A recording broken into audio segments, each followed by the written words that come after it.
Dear students, while talking about the different types of family that exist in different societies, her society के अंदर एक certain type of family जो है वो ज़्यादा नज़र आएगी. एक और टाइप ऑफ फैमिली है विच इज़ क्वाइट डिफरेंट, और लेकिन ये भी एग्जिस्ट करती है. इस फैमिली के भी अपने चैलेंजेस हैं, इस फैमिली के भी अपने एक कह लीजिए एक अपना स्टाइल है, और जहाँ बच्चों की जो अपब्रिंगिंग होगी वो थोड़ी सी डिफरेंट भी होगी. टाइप ऑफ फैमिली यकीनन मैंने आपको जैसा पहले भी बताया बच्चों की अपब्रिंगिंग में यकीनन एक अहम किरदार जो है वो अदा करती है. एक टाइप ऑफ फैमिली मैंने आपको पीछे बात की न्यूक्लियर फैमिली की, एक्सटेंडेड फैमिली की, जॉइंट फैमिली की, मैंने आपके साथ बात की चाइल्डलेस फैमिली की बात की, जिसके अंदर बच्चे जो हैं वो आपको नज़र नहीं आएंगे. People live without children and they like to opt pets and other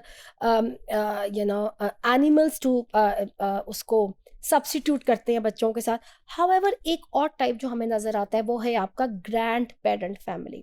now this grand parents family is about many grand parents today. They are raising their children for a variety of reason.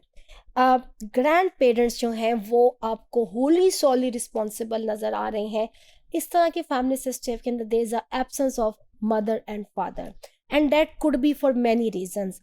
Some time western world के अंदर बच्चे जो youngsters हैं when they are in a live in relationship, उसके अंदर when the children are born they don't want to take the responsibility both mother and father.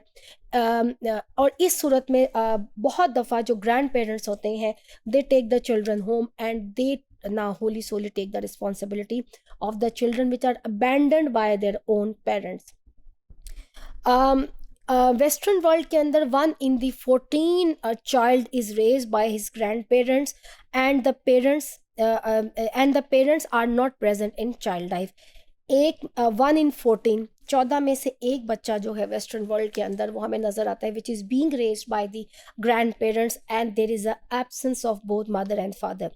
And this could भी जैसे मैंने आपको बताया because of the parents that addiction abandon वो कर देते हैं, छोड़ देते हैं, एंड बीक अनफिट पेरेंट्स, या पेरेंट्स जो है वो अनफिट है. ड्रग एडिक्शन की तरह बहुत से इस तरह के मसाइल भी हमारे यहाँ भी ऐसे मसाइल नज़र आते हैं. ये हमारे भी इशूज़ हैं. समटाइम क्रिमिनल एक्टिविटीज़ में लोग कोई इन्वॉल्व हो गया, कोई ड्रग एडिक्शन की तरफ पेरेंट्स जो है वो चले गए, तो इस सूरत में grand parents they take care of the children.